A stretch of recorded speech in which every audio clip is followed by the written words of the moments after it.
Hey everybody, what is going on? Welcome to Love and Reload, the voice of the relocation industry. I am your host, Ben Cross, and I'm so blessed and honored to be here today with my good friend, Rob Zeitz, global mobility savant, free agent, the green monster of relocation. How are you doing today, friend? I'm good, Ben. It's good to be here. How you been, Ben? I've been all right. I've been good since been good, man. Things are happening over here. You know, it's spring has sprung. It's April 3rd. We've successfully cleared all of the April Fool's jokes and pranks. I think, yes, I think so. I think we still have some chocolate covered sponges in the fridge here in the office. So let's just watch out for that. Hit that like button. Get in the comments. We're gonna be talking to Rob about everything from the Boston Red Sox. Socks. I don't know what's Socks. proper. Socks. The socks. Socks. Duncan, maybe. I gotta ask you, Rob, right off the rip. The most controversial question in relocation right now is Dunkin' or Starbucks. Get in the chat right now. I want to know: are you a Dunkin' or are you a Starbucks person? Rob Zeitz, what say you? I don't drink coffee. Oh, bro, you can't abstain from this.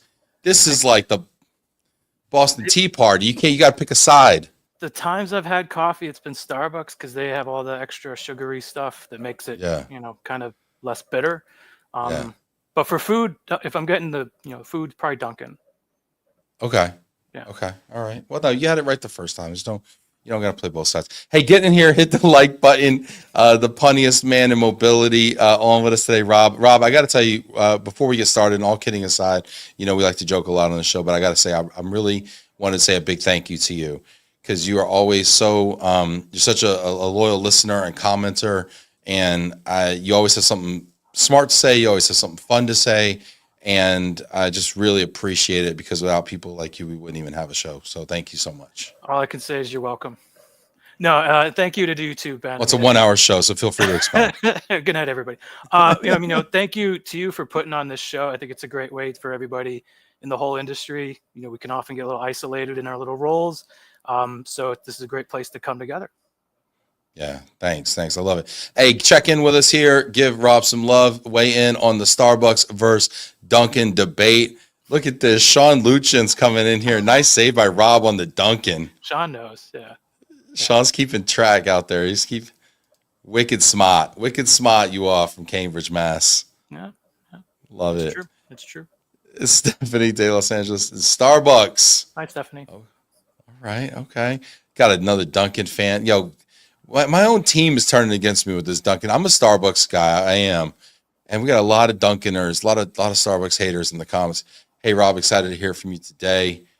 Daisy's in the house. Jillian's in the house. Hey, Jillian. Adrian says it's a gloomy in the Big D here. Richard Majewski checking in from London town. Rob's the best. You got fans in London. How's that feel to be a global celebrity?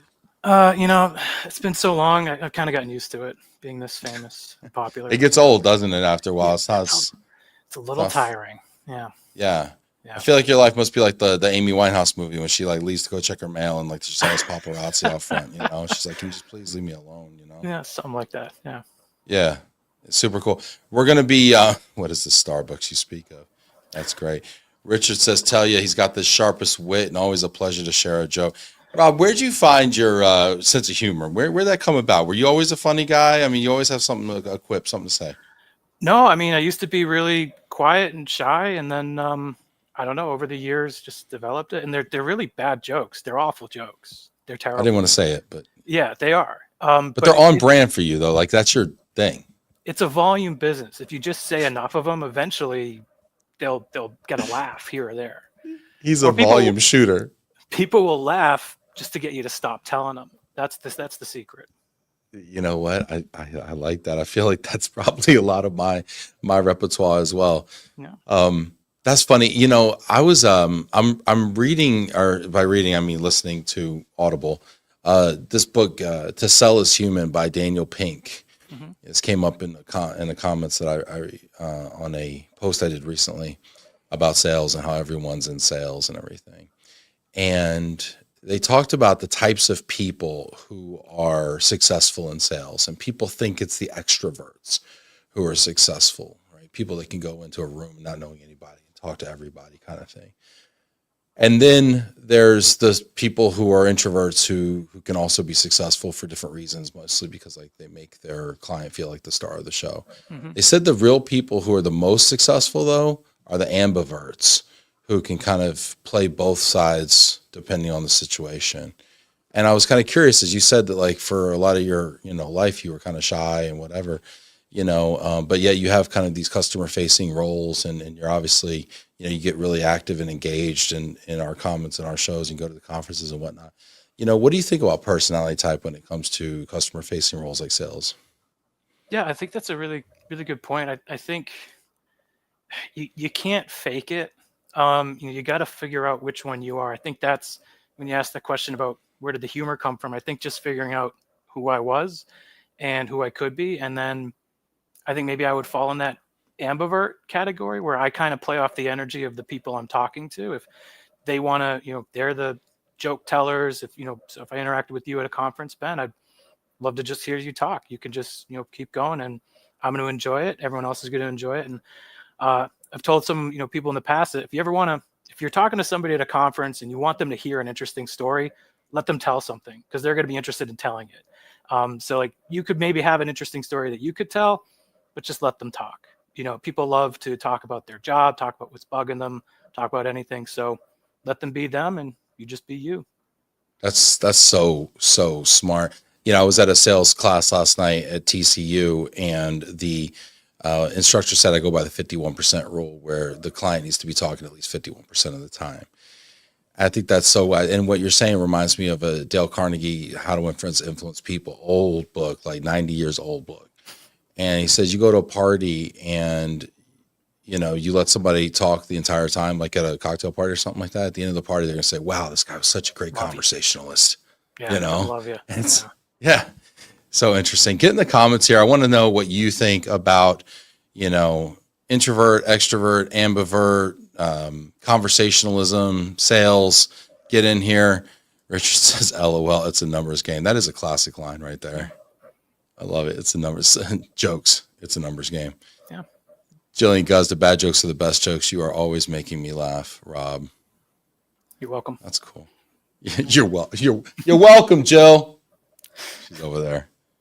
That's great. Richard, extrovert or introvert, probably trust at the basis of successful sales. Don't know.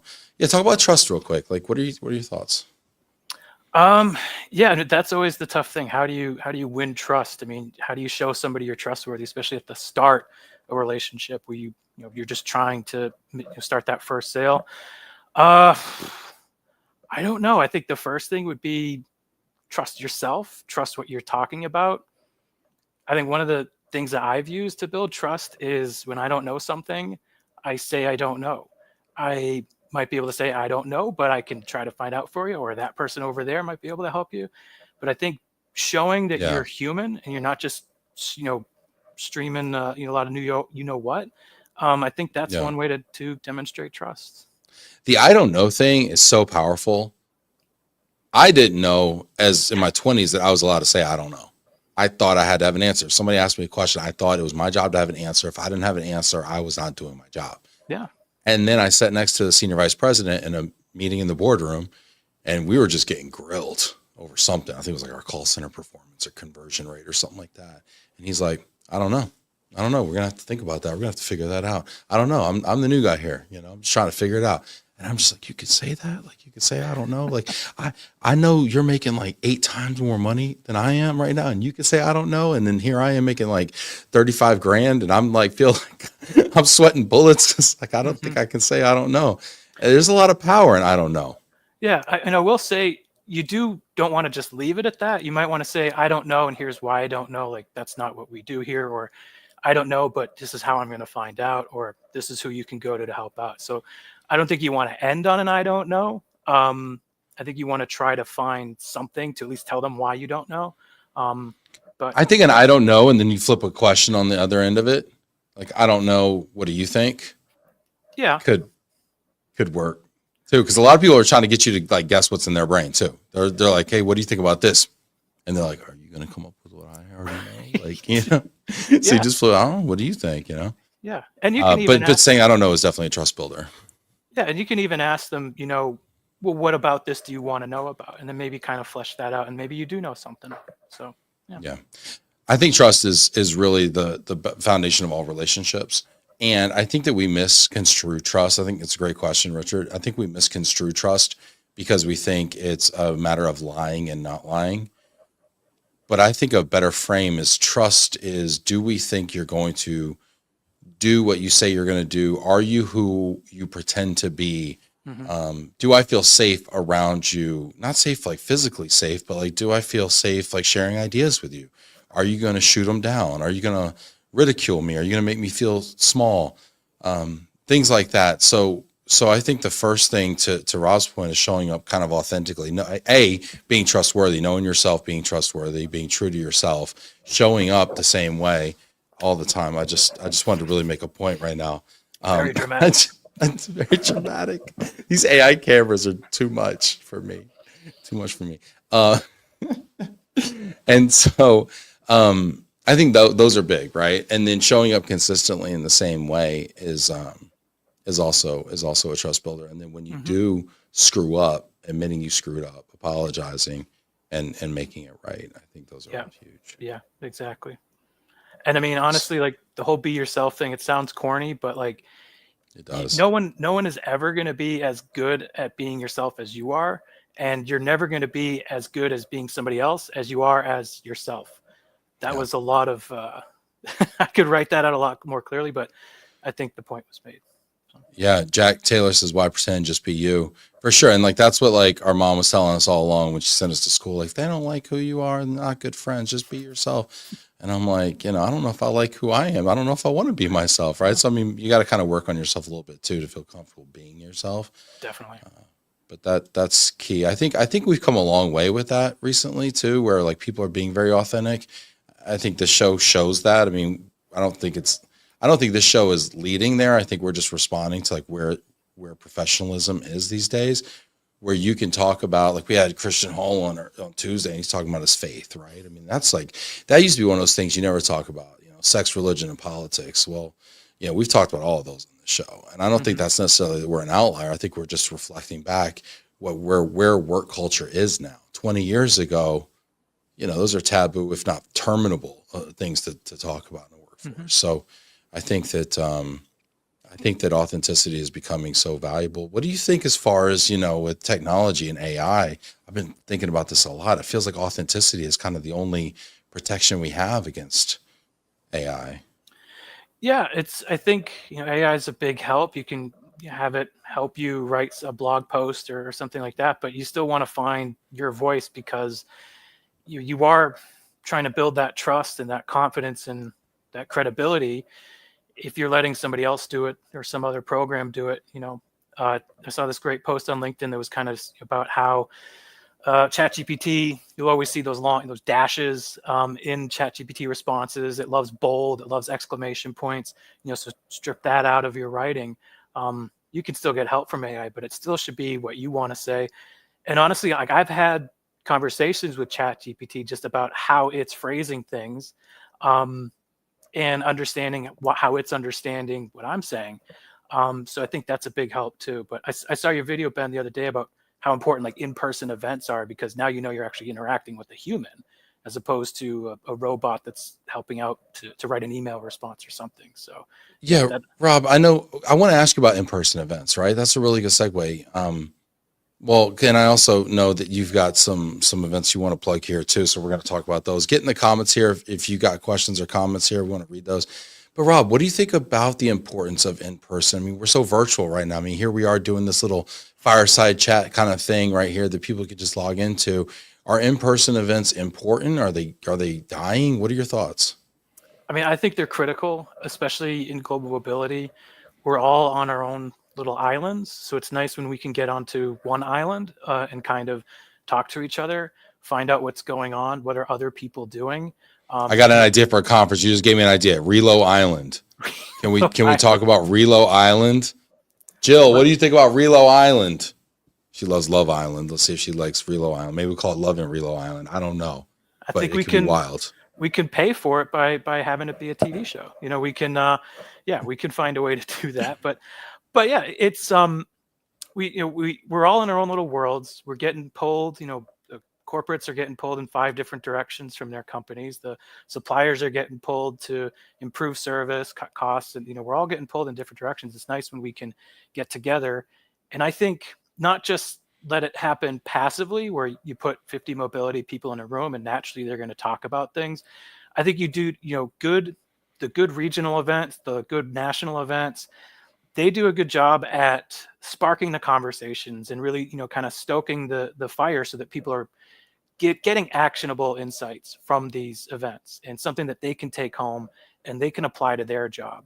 I'd also add, in-person events, in-person roundtable discussions. You get 5-6 people from the same, corporate type of industry, like oil and gas or something like that.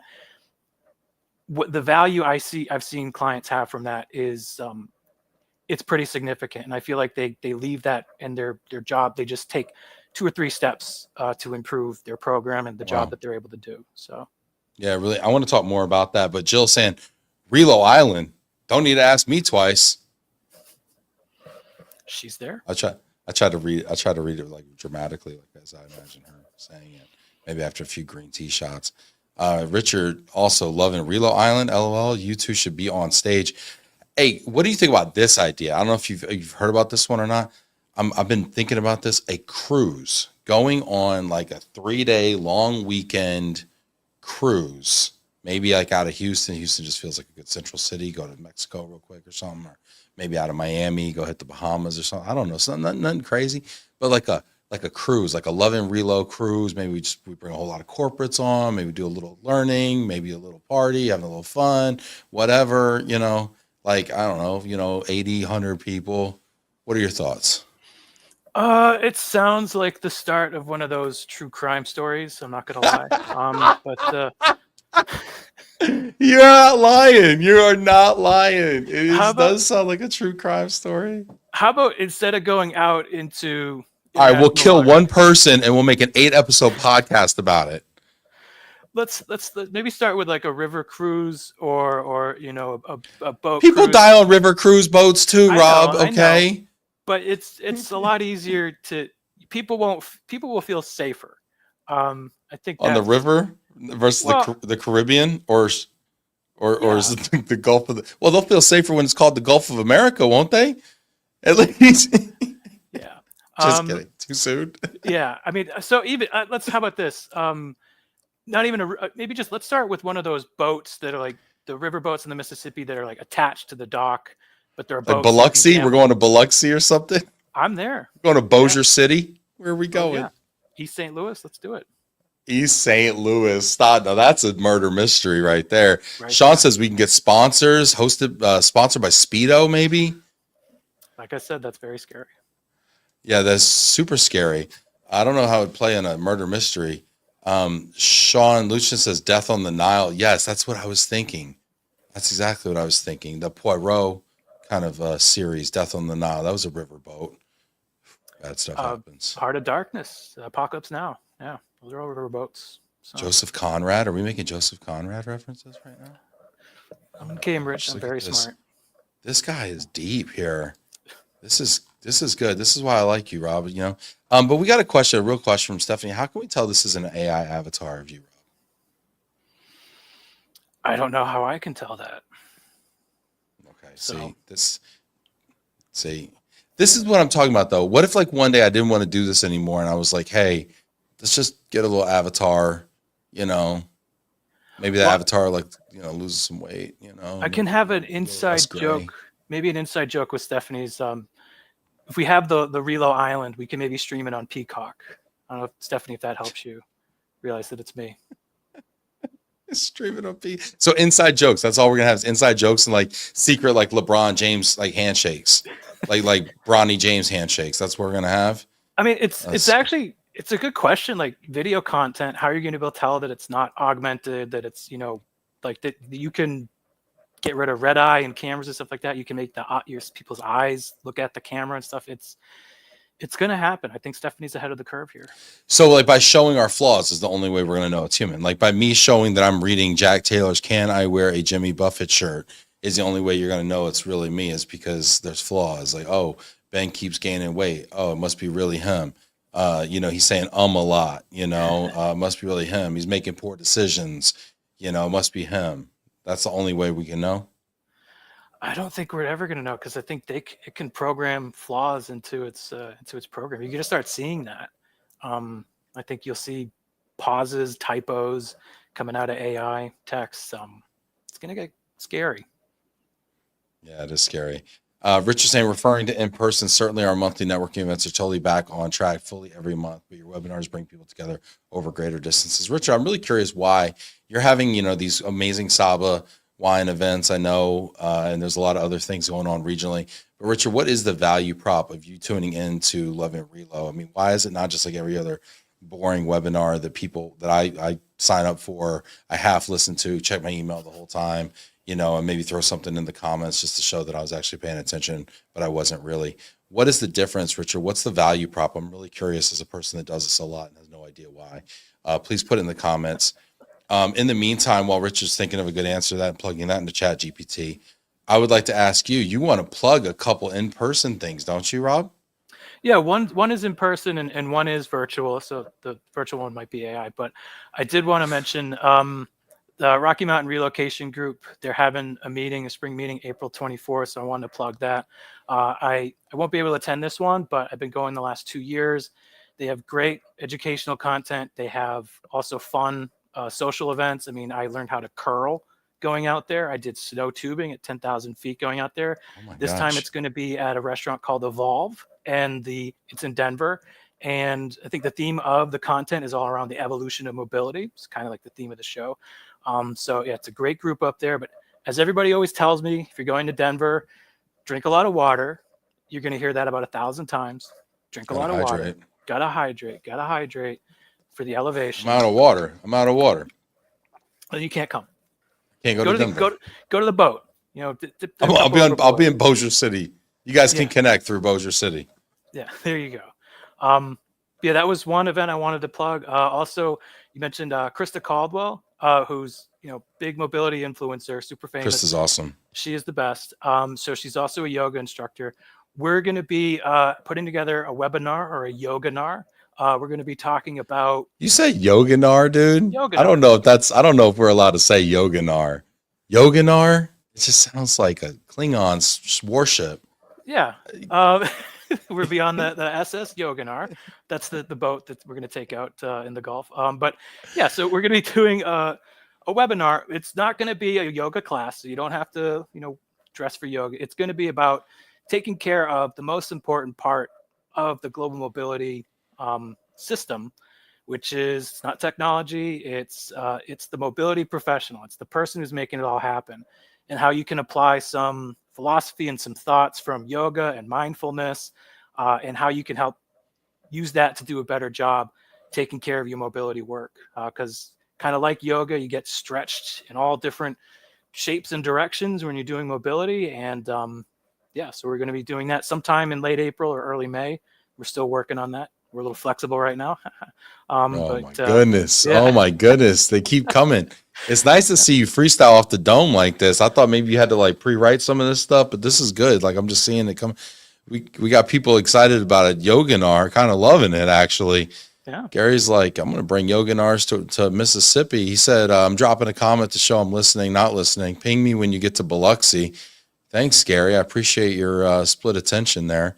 Sean knows it's not AI now. Jackson does say, I wish I could record them for the educational piece. Sometimes travel budgets are tight and people miss out on cool insights and studies as well as the in-person meetings. What do you think about that? Like combining streaming with in-person? For like mobility events? Yeah, say this Rocky Mountain, just to like use this, right? They're doing this cool Evolve thing. Like what if it got streamed? Yeah, I think that's a good question. There definitely would be value in that. I think then the question becomes the balance of, we're spending a lot of money to put on an in-person event. We want to encourage people to come, and you also want that sort of in-person feeling. But I'm wondering if that is something to look into, either streaming or recording, so people can check it out after the fact, or especially because travel budgets can be tough to get, and also you might have 2 or 3 conferences happening at once. So yeah, I think having some way to digitally digest it after the fact, or if you went and want to refer back to it, I think it'd be really valuable too. So, yeah. Yeah, I think I like what you're saying because you're right. You're like, well, we're investing, we're renting a space, we're getting food and beverage, like we got a speaker coming in, and then you got all these people that want to just tune in. What's the point? I hear that. And you know what whenever this comes up, I always talk about football. I was like, the NFL would not be as valuable as it is without the TV contracts. Mm-hmm. They don't say, gosh, nobody's going to come watch the games in person. Everyone's just going to watch it at home. The Sox still sell out. The Pats probably do too, even, with whoever got a quarterback. By the way, did you see the Patriots just traded their quarterback, this Milton cat to the Cowboys? You see that? No. How are you feeling about that? I feel bad for him.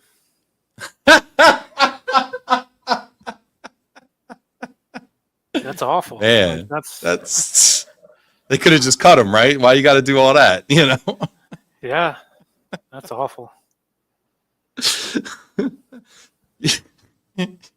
I'm sorry, I'm choking up a little bit. You're killing me. You're killing me over here. You're killing me. Get in the comments here. Sure, it's Dallas. It's not like a Dallas USFL team, right? It's the Cowboys. Yeah, it's not the Arlington, Marauders or whatever. This is great. So I think you could. Okay, check it. I think it'd be super cool to stream live events. So Rocky Mountain. Let's just use this Rocky. Let's stay here for 1 second. Let's use this Rocky Mountain thing. They're gonna have this day of content, whatever. Maybe you probably have a panel. I'm sure there's a panel. There's always a freaking panel, right? So there's a panel, right? And now you got people tuning in and they're like commenting, like live commenting, like we're doing here. And then maybe the moderator's taking questions in the audience, but maybe they're taking questions from the virtual audience as well. So now you have this multiplier of all this thought and perspective. Yeah. It raises the profile of the regional to a national and international level as well. Now, obviously, it's not constrained by region. Yeah, and actually, I was thinking, so during the pandemic, BAM was virtual, and so I got a chance to attend that. And I would never normally, none of my clients are in California, so I would never have normally gotten a chance to, experience just how good of an event that is. And that was awesome. And yeah, I think, and Jackson's got some great comments here about maybe having like a subscription, and honestly, like, not only recouping the costs, but if you're not physically there, they don't need to get the food for you. They don't need to get the drinks for you. They don't need the venue space for you. So it is what it is. I mean, there is still, I know, speaking as someone who's been on the supplier side, you want people there so you can get, do as much networking as you can. So, but I think it's a conversation worth having and worth looking into, I think, for anybody that's putting on an event. Yeah. And I think more people are prone to go once they like, oh, wow, that looks really cool. The FOMO is a little more real. Yeah. Hey, Rob, I want to change gears with you. Okay. We're talking about the kind of the evolution of mobility. We're talking a little bit about the future. I think we would be remiss to not talk about tariffs a little bit, right? Everybody's learning about tariffs. It feels like I've learned more about tariffs in the last 2 months than I've learned, all of 6th, 7th, 8th grade combined. So it was all the talk. I was at lunch today with some entrepreneurs. It was all the talk of tariffs. Are tariffs affecting your business? How are they getting to the numbers? Blah, blah, blah, all the things. I just saw something come across my phone. Not that I'm not fully invested in this conversation 100% constantly, but it said the Dow lost 1,600 points today as all 3 major markets fell due to tariffs. It is his biggest single day loss since 2020, which was COVID-19, if you don't recall. And I wanted to ask you, what do you think about the impacts on tariffs for the United States and also just for the global mobility industry, since the United States is the largest consumer of global mobility? Yeah, no, I was watching the Dow all day today. There was a lot of red, and then even just looking at exchange rates as well. The dollar lost value against a couple of currencies. So I don't know if you've ever heard this in a global mobility context, Ben, but it depends. No, but seriously, yeah, tariffs are in some ways terrifying. That Golly, this guy terrifying. How have I not heard terrifying tariffs yet? Anyway, Rob, how are you the first one, Rob? I mean, I watch a fair amount of news, I read a lot, and I haven't heard terrifying this entire time, Rob. Oh my gosh. Continue. startling. But yeah, so I mean, we'll see what happens. Um, there were so many different countries that were impacted, and I think you're going to see some countries are going to try to negotiate and maybe reduce their tariffs. Some companies might get exceptions. I think you're going to see other countries retaliate and escalate. I wouldn't be shocked if you start seeing retaliation through things like immigration and taxes. There's lots of tax treaties that can help, keep mobility going. I mentioned the exchange rates, and certainly, being a former person at AirInc, my focus is on the inflation and cost of living allowances and the cost of everything. Like, one thing I was thinking about is let's say you're an American, you've got an American made car, not worried about tariffs, but if the cost of auto parts goes up, then the cost of repairs goes up. If the cost of repairs goes up, the cost of auto insurance could go up. So you might not even be buying a Japanese or a German car, but your insurance bill is going to go up. The same thing for housing. If you're Housing. I was housing just thinking that material, as soon as you were talking about materials. Yeah. yeah, it's gonna, so that has an impact. See what that does on that different housing markets. I would say there's two kinds of inflation, I think, to really focus on. One is actual inflation, and the other is the perception of inflation. And they don't always agree. They often don't. If you see that there's a 10% tariff on something, that doesn't mean the price is going to go up 10%. Right. Companies can absorb the cost a little bit, depends on the market, or companies might just leave the market altogether. Like, you just might not be able to get that product anymore. So I was talking to a lady today at lunch. She's a candle maker. And we're like, hey, how are tariffs affecting you, right? I mean, you buy raw materials and so she makes her candles here in the States, but she buys them, the materials, a lot of them like China. She get her glass from China, stuff like that. And I'm like, what's your plan? Are you going to pass that along? And she's like, no, I'm going to try to absorb it. And I was like, well, that doesn't seem like it's going to be sustainable. And she's like, but I also feel like I can go back to my Chinese suppliers and I can ask them to lower their price a little bit, because I've noticed some price creep in what they're doing, so I haven't really negotiated prices, so I can go back and ask them for a little bit of a price thing. She said also, I get some of my stuff from China, I get some of my stuff here from the States, like the paper and some of the other little things, whatever she gets in the States. She's like, ironically, I'm actually probably going to have to outsource all the materials I get to China to try to lower costs and cut out the U.S. part of my purchase. And I was like, whoa, that's crazy, because that's the exact opposite of the theory behind tariffs. So it's like, because she's like, the price of my stuff is going to go up like 32%, my glass containers for my candles, let's say, right?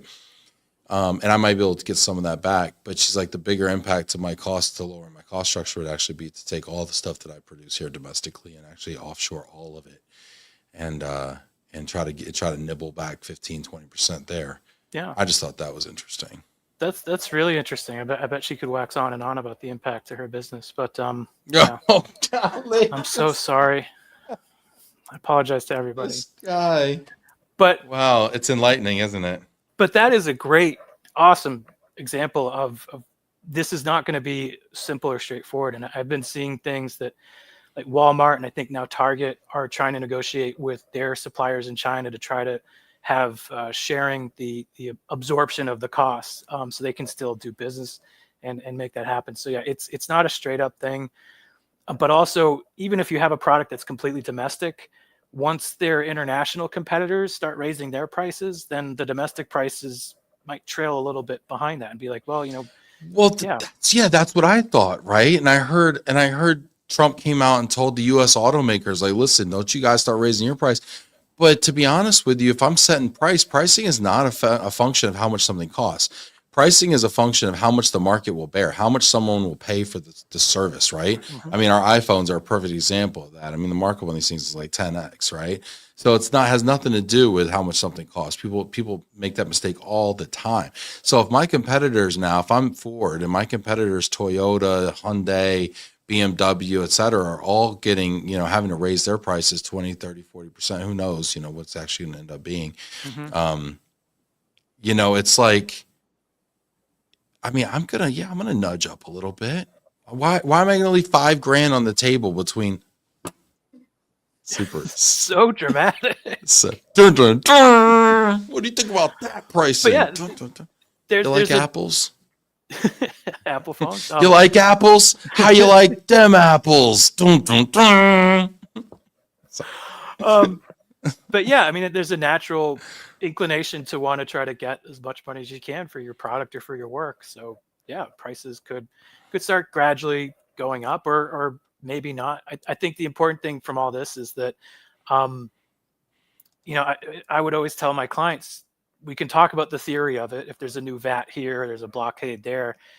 Let's look at the actuals of it. What is actually happening? Because like you said, the candle prices could really change. And I know candles aren't a huge part of people's budgets, but like that big relo program, huge relo program. Yankee Candle moves 5,000 people per year. Just kidding. But I mean, but like, yeah, you never know, right? But yeah, like, so what you're actually going to see in the market is probably going to be all over the place. And some products can withstand. If you've got stuff coming from 5 different countries, then that product probably won't see a price change. If you got something coming from one country, like champagne or something like that, then that's where you would see, a price really hurt. So it's dramatic. You know what made me sad? What made me sad was all those pictures of the Canadian liquor stores, and they took all the good whiskey off the shelves, and now they got to drink Seagram's or Crown Royal, and I'm like, dang, yo, like that's when it really hits home for me. Yeah, or Irish whiskey. Scotch is great. It is Scotch, yeah. Scotch is great. I'm sure they're still getting Scotch over there. Yeah, but yeah, that's another. That's another thing too. That's not a law. There's no law saying, hey, you can't sell U.S. liquor in Canada anymore. That was a social movement, and that's a possibility too. So. The Canadians are pissed, dude. They're not playing, dude. Like Ken Lane and I were getting into it. Jack's been very diplomatic, pun intended over here in the comments. He says some things cannot be made in the U.S., like soft lumber. Yeah, we don't have a lot of trees compared to Canada. I mean, Canada's got a lot more trees than we do. Jack's saying Crown over anything, Jack. That's a young man's take right there, Jack. We're going to be pining for Canadian lumber.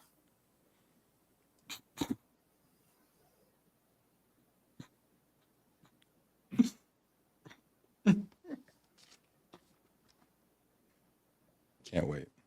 It'll really spruce up the place. Really would, wouldn't it? Yeah. Oh my gosh. But yeah, I think. Okay. Let me ask you this. Let me switch out of the trees. Let's look at the forest here for a second. Branch out a bit. Yeah. What do you think about where we're at right now from a relocation industry perspective, and how the value proposition for relocation companies, how is that aligning right? How's the alignment right now between that and the need from corporate partners? I don't know. I think that's the question, and I think that's the great question to ask. And I think it's a question we should be all asking ourselves as we think of ourselves, as suppliers and corporates. How, obviously, we got to take care of the stuff that we got to do as part of our job. As Bill Belichick would say, do your job. But are we really thinking about the whole ecosystem? And I want to give Neil Puente from Cardis credit for talking about that. He was getting ready for the Rocky Mountain relocation, April 24th, Denver, Colorado. But he was planning the education for that. But yeah, just are we also thinking about the ecosystem as a whole? How are we? Do suppliers know why their clients value them? Like, why did they pick us? What do they get from us? Obviously, we can talk about what's in the contract, the services we provide, but do they want us to be because we save time, because we're experts that give them confidence, because we can give them advice and tell them maybe when they should or shouldn't do something? And maybe it's a mixture of all those. Do we save them money? So it's something I think that as an industry, we need to continue to do. I think, but like the save money thing, right? We've been talking about saving money since I got into this business, 15 years ago or something.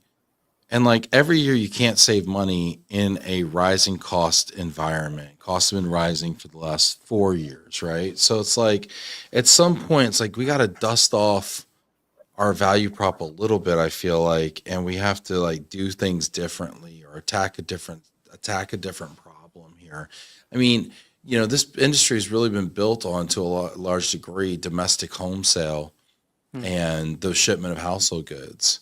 And people just aren't super keen to do either of those things. And by the way, if you're not doing housing, you're probably not doing moving, right? So it's like I just wonder if there's other areas like where we need to be focusing. I mean, that's kind of like what I like about some of the work that you've done in your career, right? When you're talking about making companies smarter and kind of consulting with them about things. I think we almost need to be in the intelligence business and not the logistics business. Yeah, definitely. I mean, and maybe cost reduction isn't what we're looking for. Maybe it's cost justification. If something is expensive, can you at least justify why it's expensive? Why does this cost so much money? What's the Yeah. value you're getting out of this? And just kind of a side note to that, I mean, if a corporate approaches a supplier and says, "Hey, we need to reduce our spending with you," I think then you need to have a conversation that might be tough, but I think the supplier might need to say like, "Okay, well, we do these four things for you. If we reduce the what you're paying us, we can only do three things, or at least do Mm. three things well. So what are your priorities? What's the most important thing you get from us? So we can make sure we do those. We'll try to keep doing what we've always done, but at least we'll know we're doing what's most important for you."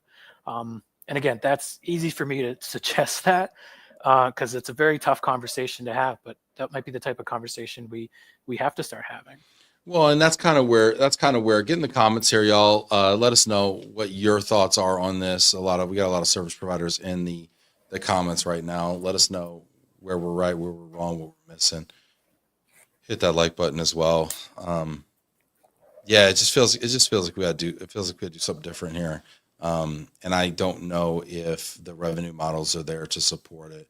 Meanwhile, we look at other like large consulting firms and big four type companies that are getting into the space that are successfully selling consulting projects in the space, and folks who know this space front to back, who live and die in this area, aren't able to do the same thing. And I Hmm. wonder, if we could take a page out of that playbook a little bit. There's a lot of untapped wisdom in this industry. I mean, there's a lot of people that have been in it for a while. There's a lot of people that have been reshaping it and innovating, which is kind of goes back to the events that we've been talking about. So I think it's just a question of how do we focus that energy, that innovation, and how do mobility leaders get buy-in from the business? I think that's another big one, is that I can sympathize with the corporates that are getting pressure from their stakeholders, that they're trying to improve things, but how do they convince their stakeholders to follow through and to actually invest in mobility? Yeah, I think the value proposition has been impacted quite a bit too by work from home, and now you have return to office. And I wonder, people have been hoping that this return to office initiative that we've been hearing about with Amazon and Walmart and all these different companies is going to result in more relocations. I don't know. Have we seen that? Do we think that that's true? What are your thoughts on that? I don't know. I mean, I think it seems like no matter what everybody says is going to increase volumes, it doesn't necessarily happen.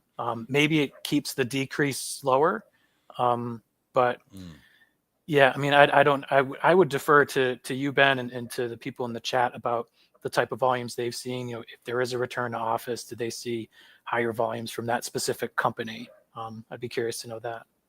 Yeah, I think it will come. I think right now the return to office is being used as a almost like a layoff lever. I Hmm. hate to say it, right? But I mean, we've seen this in a lot of recruiting forums as well, where it's like, okay, we're going to get rid of the people that aren't here, first, and then we're going to assess and see what's going on, and then we're going to hire, back in a centralized location. Yeah. And then at that point, you're going to see Relo come in, I think, as a tool to get people back to where, to where the, where they're, where they want them, to kind of realign. It could be the great relocation could be coming, right? You know, we saw the great, you know, realization, the great resignation, the great restructuring, the great whatever. You know, maybe the next one is the great relocation in 2026, and we're all just like up to our eyeballs in initiations, and you know, when you have time to make the show, we'll just be like just getting paper cuts from all those files coming in. We'll be all the money. We'll be too busy, and that money will be giving us paper cuts left and right. Yeah. Counting money, yeah. Just be You'll hear like the machine going in the background, you know. Push it to the limit. Yeah. Yeah, exactly. Hey, let's real quick. We're gonna play 2 games. Rob's a fun dude. We're gonna play 2 games today, okay? Super producer Sammy, you ready for this, Sammy Ray? All right, first we're gonna do a top 5 here, okay? Rob's got a special little top 5 for us, all right? We wanted to tap Rob's unique knowledge of Boston movies, okay? I don't know if I said Boston right. I messed up like a New Yorker. I'm sorry. It was right. It's good. It's good enough, right? Yeah. Let's get into it. Rob, you ready? Let's start with number 5. You ready, Sammy Ray? Start with number 5. Let's work our way down, all right? Very dramatic. Okay. Number 5. Talk about and I wanted is this River or Rive? What happened there, Sammy? We couldn't afford to get the R's. There's too many R's. Well, it is a Boston thing, so let's drop all the R's, right? Drop the R's. Yeah, Mystic River. Mystic Rev. River. And just to preface, with a Boston movie doesn't necessarily mean that it's set in the Boston area. I think it has to have some themes that we'll explore as we go through these. So a lot of Duncan. Duncan will make an appearance. There will be violence. There'll be profanity. There will be a theme of saving parking spots. Parking will be a theme. Yeah. Yeah. You got to put the lawn chair out, save the parking spot. And there'll be a theme of friends being your family, like your family for life, or your friends that you made in kindergarten, stuff like that. So we'll see that. So number 5 right here, I got Mystic River. It's a classic movie, not exactly a cheerful movie, but it does have that theme of friend group for life. Great performances. You know, it is a really emotional movie, and you could probably tell the story in any other city, but I think being in Boston, again, you have that sort of people are in their neighborhood.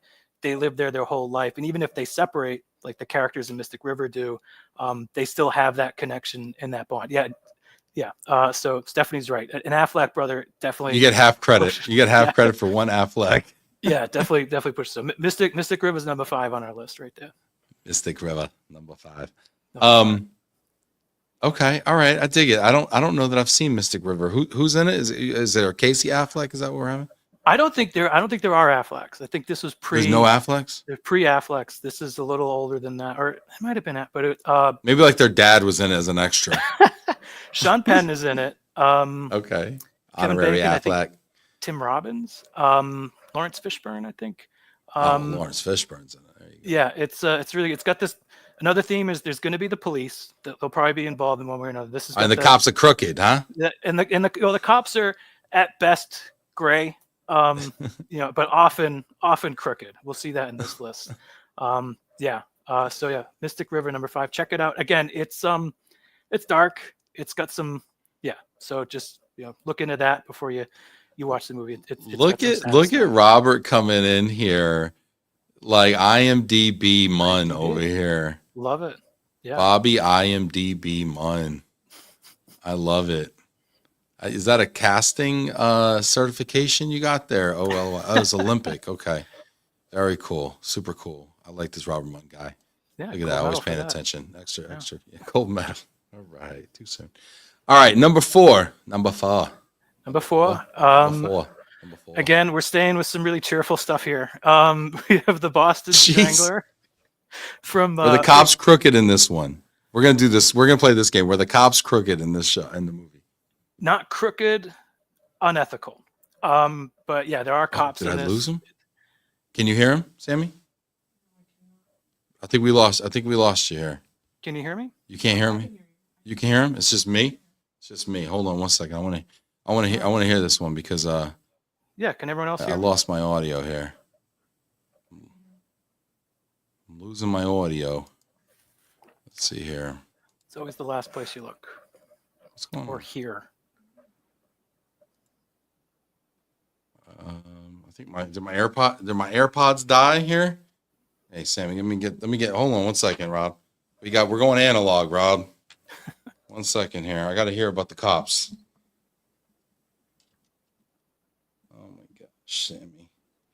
And I should point out while we're waiting, I did go to film school, so these aren't just opinions; these are facts.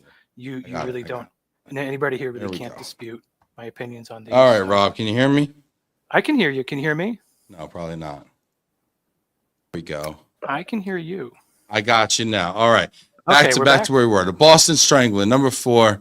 Joe says we can hear you both. That's fine, Joe, but I got to hear him too. Okay. I appreciate you guys. You guys are all jumping to my defense here. All right. Were the cops crooked in the Boston Strangler? I got to know. They were not crooked. They are unethical. Isn't that the same thing? Well, I mean, they're not like take. They're not on the take. They're not helping the Strangler. They just have the way they investigate the Strangler is it's not great. But and there's some police. Yeah, got it. But incompetent, not crooked. Got it. Yeah, I'd say that. So this is from 1968. It's one of my favorite movies. So that was only about 4 years after the Strangler was arrested. Again, very, very, very dark. But it does have the police theme. And another theme you see in Boston movies is you have kind of this working class culture that's right alongside this kind of upper class Cambridge, Harvard, Beacon Hill type of culture, that they're occupying the same geographic city, but they're not in the same world at all. And you see that with the investigation in this. Again, it's also grittiness. The movie's got to be gritty, and this is definitely gritty. So yeah, Boston Strangler, 1968. Look into it before you watch it, because it's got this disturbing things. It's about a serial killer. So yeah, I got a 6-year-old that's obsessed with the macabre. Can I watch it with my 6-year-old? No. For Easter? No. No. All right. Please don't. I appreciate the warning. Yeah. Thank you. Good. It's good to know there's good people out there, Rob. Thanks for looking out for me here. He watches the show. He's probably Googling this right now. All right. All right. Interesting. And there's how many Afflecks in this movie? 1968, so there might be some proto Afflecks. I would say the Afflecks probably maybe base themselves in the accents off of some of these characters. Yeah. These great accents back this. They're really genuine, not the kind of embellished accents. They're great accents in this movie. Okay. All right. Maybe I'll yeah. All right. Sounds great. I like that. I like the idea. You should look into being a film reviewer. You're phenomenal. I love it. Number 3. The Town. Maybe the most Boston movie there is. Check the Affleck box. Are the cops crooked? Again, no, but unethical. Unethical. Yeah. Have you seen The Town, Ben? I've seen it. It's been too long though. Okay. Good rewatch. Again, probably not good for kids, but a lot of profanity. The whole lifelong friends as family. The sort of different the let's say the intimate relationship between crime and the law enforcement. And also it ends with a shootout at Fenway Park. Like how do you get more Boston? Wow. There's nothing more Boston than that. Yeah. So yeah, The Town. 92% on Rotten Tomatoes. Great movie. Gotta love it. Ben Affleck directed that. The most Boston movie. That's got to count as double Afflecks. Yeah, that's 2 Affleck credits in the same film right there. Rebecca Hall, Ben Affleck, Jeremy Renner, Blake Lively, John Hamm was in it. I mean, look at that. Oh yeah, John. Okay, yeah. He's awesome in that. So. All right, awesome. Next one up here. The Departed. I have to have Departed. it. Great Boston movie. It's one of my favorite movies. It's really well done. Again, this is the crooked cops. This is what you've been waiting for. Oh yeah. Thank you. The crooked cops, the crooked mobsters that are crooked to other mobsters. Double crossing mobsters. The double crossing, and it's a great reflection also of Boston history and the close relationship, let's say, between the police department and organized crime in the city of Boston with Whitey Bulger and his brother in the State House. So great movie. All the characters are awesome in it. I will say, for the accents, Leo, don't do accents anymore. You don't need to. We'll believe you're from Boston. You don't need to try the accent. You don't need an accent. Great actor. But Martin Sheen's Boston accent in this movie is such a great, subtle accent. You'll hear it from like the older folks around here. Like it's barely there, but it's just so awesome. And Yeah. So many I great love actors it. in this movie. Jack Nicholson, Matt Damon, Leo DiCaprio, Mark Wahlberg, Martin Sheen, Alec Baldwin. Baldwin is hilarious in this movie. So Wahlberg. Robert Wahlberg's in it too. Wahlberg's, yeah, I think that counts as that's the Affleck quotient right there. That's a double Wahlberg, yeah. Yeah. I mean, even Anthony Anderson's in this movie. I'm looking down here. I mean, there are some really good people in this movie here. Yeah, and I think that won an Academy Award too, didn't it? Pretty sure it won Best Picture, yeah. So I mean, might have been a stretch. 2007 Best Picture, Best Directing, Best Writing, Best Film Editing. I love watching Matt Damon talk about Jack Nicholson's process when he's talking about how he like kind of ad-libbed, the scene in the marshes or whatever, and he goes on and on and on. He starts, adding his own like spin to it to make it really like good. So, but I think Jack Nicholson in that he was supposed to be wearing a Red Sox hat, but he adamantly refused to. As a New York fan, he didn't want to wear a Boston hat. Very interesting. Yeah, because it's funny because he's such a big Laker fan. Yeah, Laker fan that likes the Yankees. That's shocking. He's a front runner. Does he like Duke basketball too? I mean, he's probably a big Duke Blue Devil fan. Chiefs fan as well. Oh my gosh, only when they're winning. Yeah. All right, nice. Number one. You like apples? Like apples, Ben? I love apples. How do you like apples? Good Will Hunting. I got a number. How you like them apples? I could probably do a one-man show reciting the whole movie. Oh, I love it. But this should have won the Academy Award. It's much better than Titanic, 1997. This is maybe one of my favorite movies. Definitely in the top 5.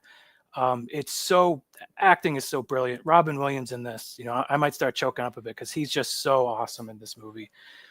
Matt Damon, you got your Affleck in there. You got the theme of the blue collar and the white collar, that kind of jump that Matt Damon has to make. So. Well, those, I mean, like you said before, those two worlds like really come together in this movie. Yeah. And that is probably no more apparent than in this film right here, like the two different worlds and the friction between those two is fantastic. Yeah, and there's the friction, but also like even the sort of bad guy characters like Stellan Skarsgård, they're not pure evil. Like you can understand where they're coming from. They've got flaws. So there's conflict between the characters, between Will and the professor, between Will and Robin Williams and Will and Minnie Driver. But like they're all believable. They're all natural. And this is where I get into pretentious film school territory. It's so tight. Like every scene pushes the story along, pushes the characters along. And you'll be surprised if you watch it and just be like, wow, over the last 10 minutes, like this whole relationship went from they barely know each other, they're in love, and now they're broken up, like in a 12-minute span. And you don't feel that. It feels natural. And yeah, it's just a great movie. And so many lines, retainer, allegedly, U.S. situation would be concurrently improved if I had $200 in my back pocket right now. So great. So great. Love this movie. I'm probably going to watch it right after the show. Oh my gosh. You know what? I would love to have like a watch party. We talk about movies here in the office, and we have people in this office that have seen a lot of movies. We have people in this office that have seen nothing before 1999. And I just want to watch all the movies with them, and just like have a big movie. I mean, it almost defeats the purpose of coming together as friends to like network and everything. But I feel like watching a movie together, I just love that. And at the end, on the cruise, that's perfect. So we could have movie night on the cruise. Yeah, I love it. See, this is why we got to get on a boat, guys. Yeah. Robert Munn says peak Robin Williams. You know what? I'm not disagreeing. Although Dead Poets Society, I think, was Robin Williams, and I think that was peak. But I'll say this: peak Minnie Driver, Minnie Driver. She's awesome in it. Yeah. Mm-hmm. Yeah. They're all great. Yeah. You know what? I think there's two Afflecks in it. 'Cause Casey's in it. We got double Affleck. We found it. We found the one. This might be the most Boston movie ever. 2 Afflecks. It's fantastic. You know what? We didn't. Matt Damon. I have a theory that Matt Damon actually put Leo in The Departed so that he wouldn't have to run up against him come award season, and he got the monkey off his back with that. Let's do this. We're gonna have to do a lightning round of overrated, underrated. I gotta give the people what they want, but I'm running up against. I gotta coach my kids' basketball game tonight. and then I'm up against it. Overrated, underrated. Rob Zeitz, do you know how to play the game? Yes, I do. All right. Does the audience know? Does the audience know? The audience knows they need to get in the comments and they need to vote because audience participation will be crucial in the scoring of Rob's answers. Get in there, stay in there, be in there fast because we're going to keep it moving. Here we go. First one up, overrated, underrated. Houston. Underrated. Lightning round. Best food. You can get any type of food you want in the world in Houston. It's a sprawling, giant metropolis. I get that.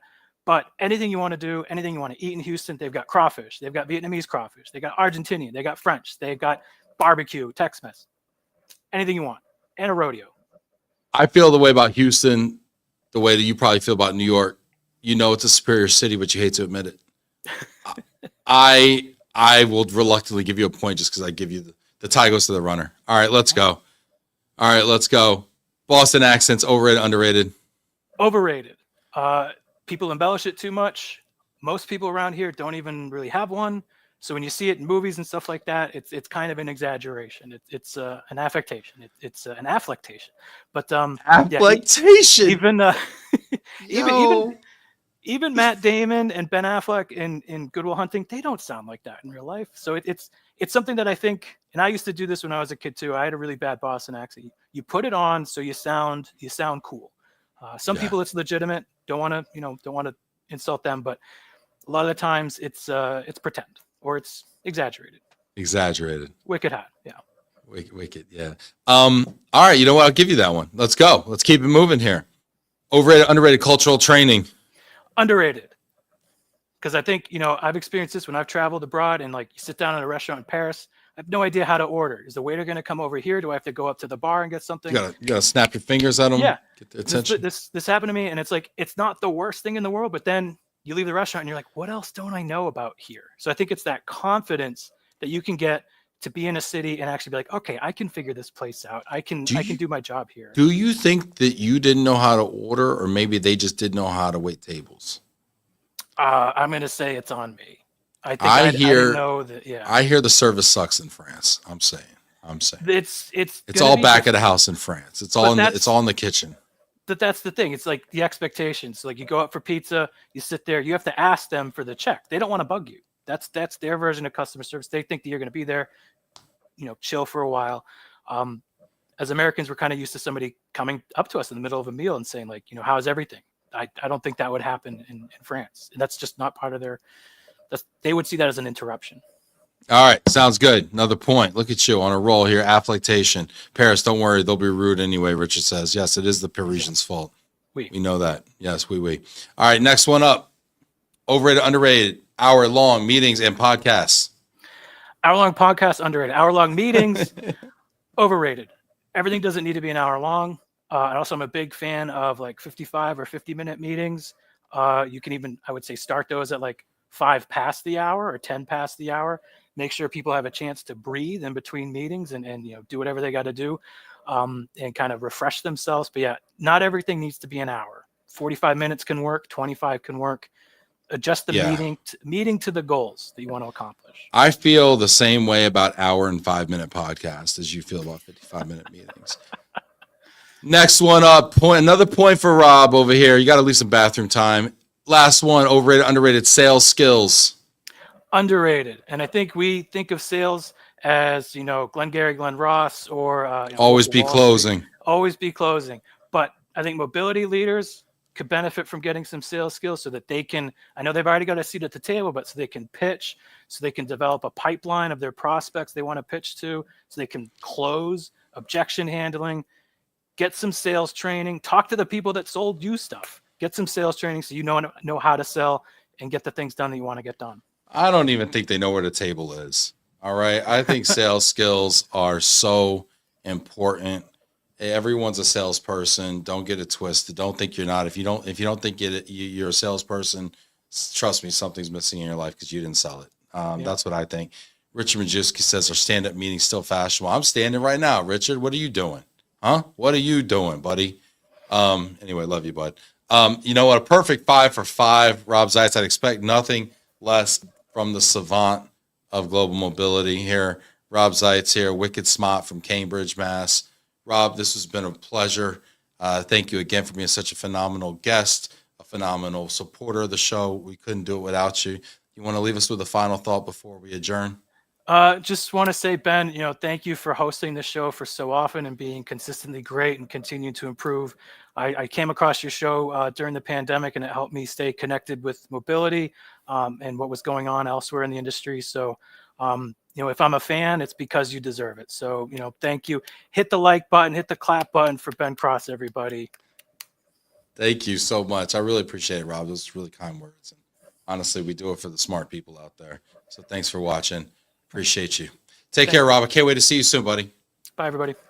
Later.